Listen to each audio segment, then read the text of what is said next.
रसूलुल्लाह का हुक्म मत भूलो, हम यहीं रहेंगे। ये है अहद का पहाड़। यहाँ वो जंग हुई जहाँ रसूलुल्लाह सल्लल्लाहु अलैहि वसल्लम का मुबारक दांत शहीद हुआ, और जहाँ कुछ सहाबा रजी अल्लाह अन्हुम से एक इंसानी गलती हुई जो तारीख़ इस्लाम का बहुत बड़ा दर्स बन गई। जंग बदर में शिकस्त के बाद कुरैश मक्का बदला लेना चाहते थे। इस मकसद के लिए 3000 लश्कर तैयार किया गया और मदीने की तरफ रवाना हुआ। रसूलुल्लाह सल्लल्लाहु अलैहि वसल्लम ने सहाबा रजी अल्लाह अन्हुम से मशवरा किया और फिर उहद के पहाड़ के करीब जंग की हिकमत अमली बनाई। रसूलुल्लाह सल्लल्लाहु अलैहि वसल्लम ने 50 तीरंदाज सहाबा रजी अल्लाह अन्हुम को पहाड़ के एक छोटे से दर्रे पर खड़ा किया। उनके अमीर हज़रत अब्दुल्ला बिन जुबैर रजी अल्लाह अन्हु थे। नबी सल्लल्लाहु अलैहि वसल्लम का वाज़ेह हुक्म हुआ, चाहे हम जीत जाएं या हार जाएं, तुमने अपनी जगह बिल्कुल नहीं छोड़नी। या रसूल अल्लाह दाद, हम जान दे देंगे मगर हुक्म की खिलाफ वर्जी नहीं करेंगे। इस वाक़े का जिक्र सही बुखारी हदीस 3039 में दर्ज है। ये हुक्म हिकमत अमली का बुनियादी हिस्सा था, क्योंकि पीछे से हमला इसी रास्ते से मुमकिन था। जंग का आगाज हुआ। इब्तिदा में मुसलमानों का लश्कर गालिब नजर आने लगा, मुशरिकीन पसपा होने लगे और मैदान जंग में माले गनीमत बिखर गया।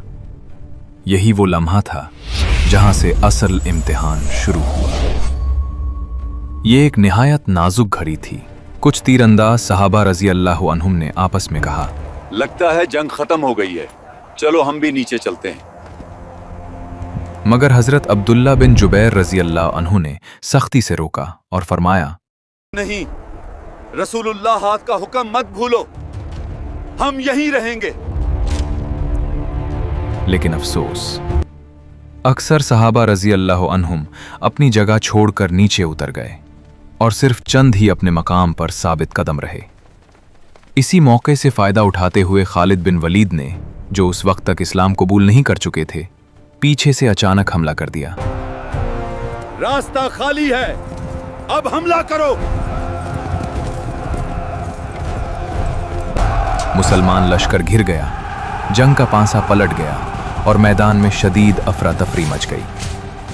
इसी हंगामा खेज हालत में रसूलुल्लाह सल्लल्लाहु अलैहि वसल्लम पर एक पत्थर मारा गया। चेहरा मुबारक जख्मी हो गया, खून बहने लगा और मुबारक दांत शहीद हो गया। जब कुछ सहाबा रजी अल्लाह अन्हुम ने यह मंजर देखा तो रो पड़े। इस दर्दनाक हालत में भी रसूलुल्लाह सल्लल्लाहु अलैहि वसल्लम ने बद्दुआ नहीं दी, बल्कि रहमत के अल्फाज अदा फरमाए, ऐ अल्लाह मेरी कौम को हिदायत दे, क्योंकि ये मुझे पहचानते नहीं। फिर एक सहाबी ने आप सल्लल्लाहु अलैहि वसल्लम का लहू मुबारक अपनी पगड़ी से साफ किया। इस जंग में कितने ही मुसलमान शहीद हो गए। इस जंग में हजरत हमजा रजी अल्लाह अन्हु और 2 सहाबाए कराम ने भी शहादत पाई। फिर जनाब हजरत अली शेर खुदा ने जब हजरत हमजा की लाश देखी तो कहा, ऐ चचा जान, खुदा के हुक्म से 70 आदमियों को तुम्हारे एवज मसल दूंगा। ये कहकर उन्होंने अपने तेज रफ्तार घोड़े को दौड़ाया और अपने हाथ में तलवार लेकर नारा बुलंद किया और कुफ्फार से लड़ना शुरू किया। नारे तकबीर, अल्लाह!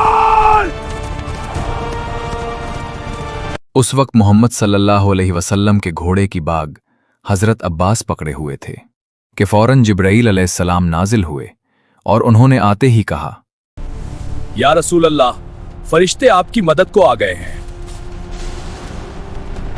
और वो काफिरों का सर तन से जुदा कर रहे हैं। और फिर अल्लाह की मदद से लश्कर इस्लाम ने फतह और कामयाबी पाई। रसूल खुदा सल्लल्लाहु अलैहि वसल्लम ने सजदा शुक्र किया। इसके बाद मोहम्मद सल्लल्लाहु अलैहि वसल्लम ने बहुत से मुसलमानों की लाशें नमाज जनाजा दफनाई। एक रिवायत में है कि एक बुढ़िया ने अपने बेटे और भाई को देखकर कहा, अगर मेरे 1000 बेटे और भाई होते तो भी मैं हजरत मोहम्मद सल्लल्लाहु अलैहि वसल्लम पर कुर्बान कर देती। कि फिर रसूल मकबूल सल्लल्लाहु अलैहि वसल्लम अपने सहाबा के साथ मदीना मुनव्वरा की तरफ तशरीफ ले गए।